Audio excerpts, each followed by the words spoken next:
কি তাদের কন্ট্রিবিউশনটা কি লাস্ট 15 ইয়ার্স। এখন আপনারা এনজিও মার্কা সরকার করে আপনারা ভাগ বাটোয়ারার ক্ষেত্র বসাবেন। সরকার যেমন গঠন করেছি নামাইতে বেশি সময় লাগবে না। কথা শুনবেন না, 1 মাস পরে সরকার পতন আন্দোলন শুরু করবো। গুটি কয়েক ছাত্র সমন্বয়কে নিয়ে ভাববেন আপনারা পরিচালনা করবেন। এখন ডাক দেন, দেখেন সমন্বয়কদের পিছনে 1000 মানুষ পান কিনা। ডাক দেন, একটা প্রোগ্রাম ডাক দেওয়ান, দেখেন 1000 মানুষ থাকে কিনা। মানে চারটিখানিক ব্যাপার মনে হয় যে কয়েকজন ছাত্র ডাক দিছে আর এইভাবে রেজিস্ট্যান্স হয়ে গেছে, এইভাবে একটা গণ আন্দোলন হয়ে গেছে। এখন অনেকে মাস্টারমাইন্ড হয়ে গেছে, অনেকে প্রধান মুক্তমুখ হয়ে গেছে।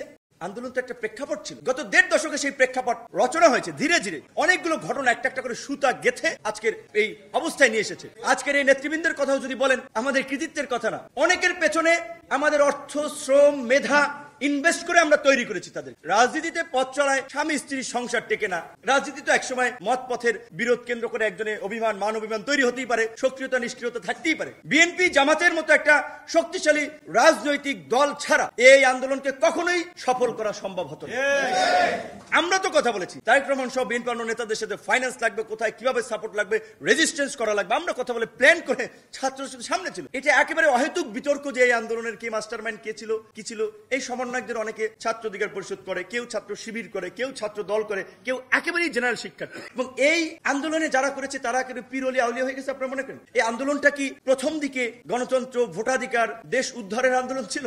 কোটা সংস্কার, সরকারি চাকরির একটা ইস্যুর আন্দোলন ছিল। আমরাও যেটা করেছিলাম সমগ্র শ্রেণী পেশার মানুষের একটা কন্ট্রিবিউশন, সেটাকে মুক্তিযুদ্ধের আওয়ামী বয়ানের মতো আর একটা ন্যারেটিভ তৈরি করা হচ্ছে যে আমরা করেছি, অমুকে করেছে, সমন্বয়করা করেছে। ফালতু কথা এগুলো। আমরা যেটা বলছি যে দেখেন এখন কি তাহলে এই সরকার বসে কালকে আমরা নির্বাচন চাই, নির্বাচন দিলে সব অসুখ সেরে যাবে? আমরা কিন্তু সেটাও বলছি না। যে কারণ রাজনৈতিক দলগুলোর যে ক্ষুধা, অনেকের গত 15-16 বছরের যে খিদা, কোন খিদা তা তো বুঝেন, বিভিন্ন ভাগ বাটোয়ারার ক্ষুধা হা করে আছে। রাতারাতি নির্বাচন দিলেও দেশের অবস্থা ভালো হবে না। জাতিসংঘ থেকে ফিরে আসতে অবশ্যই বলবো আগামী 1 মাসের মধ্যে সরকারের এই কাঠামোকে বর্ধিত করে ফাংশনাল একটা কাঠামো করেন। বিএনপি, জামাত সহ মেজর পলিটিক্যাল পার্টিগুলোর সাথে আলোচনা করে তাদের রিপ্রেজেন্টেশন নিয়ে সরকার কাঠামোকে পরিবর্তন করেন, একটা শক্ত সরকার করেন, দেশকে সেইভাবেই পরিচালনা করেন। সবাই সহযোগিতা করতে রেডি, কিন্তু রাজনৈতিক দলগুলোর সাথে যদি দূরত্ব থাকে আর ছাত্র সমন্বয়করা যদি এসপিডিসির অ্যাপয়েন্টমেন্ট করে, বিশ্ববিদ্যালয়ের ভিসিদের সাথে গার্ড অব অনার নেয়, বিশ্ববিদ্যালয়ের ভিসিদের শপথ পড়ায়, এই নৈরাজ্য দেখে তো রাজনৈতিক দলগুলো চুপ থাকবে না। স্বাভাবিকভাবেই তখন তাদের মধ্যে সংখ্যা তৈরি হবে, এইটি আবার কোন জমিদার, নতুন জমিদার শ্রেণী তৈরি হচ্ছে।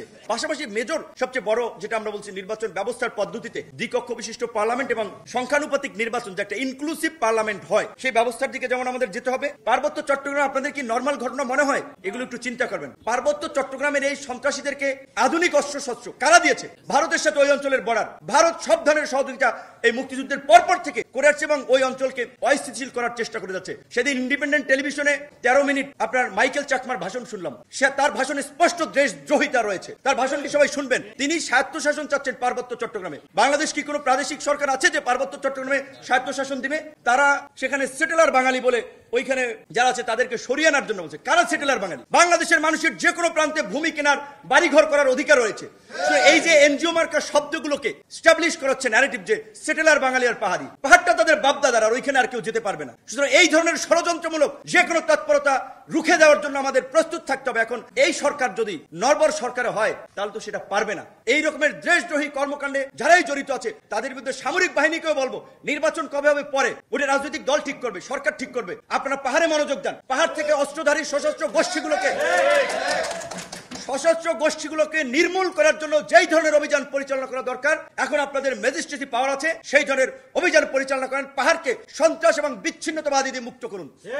কিন্তু অবশ্যই একজন নিরপরাধ পাহাড়ের মানুষ যেন আক্রমণের শিকার না হয়, কেউ যেন লাঞ্ছিত না হয়, সেই দিকেও খেয়াল রাখবেন। তার জন্য আমরা বলছি যে সরকার ভিত শক্ত করার জন্য রাজনৈতিক সমঝোতা প্রয়োজন, রাজনৈতিক দলগুলোর সহযোগিতা প্রয়োজন। আওয়ামী লীগের মতো পতিত স্বৈরাচারের জয় বলেছে সংস্কার কমিশনে তাদের মতামত, এগুলো হবে না। তারা গণহত্যাকারী দল হিসেবে পৃথিবীর বুকে একটা নজির এবং দৃষ্টান্ত হয়ে থাকবে। যারা বাংলাদেশের রাজনীতিতে আমরা বলছি যদি আমরা নিষিদ্ধ করি নতুন মোড়কে আসবে, সেটা আরো ভয়াবহ হবে। কাজেই তাদেরকে জিয়াই রাখতে হবে। ওরা যে একটা গণহত্যাকারী দল, দুর্বৃত্তের দল, খুনিদের দল, এটা প্রজন্ম থেকে প্রজন্ম মানুষের কাছে তুলে ধরতে হবে। কাজেই তাদেরকে আন্তর্জাতিক অপরাধ ট্রাইব্যুনাল যে আইন হচ্ছে সেই আইনের ধারা যেটা বলা হচ্ছে যে 10 বছরের মতো নিষিদ্ধ, আমি মনে করি এটাই আনাফ।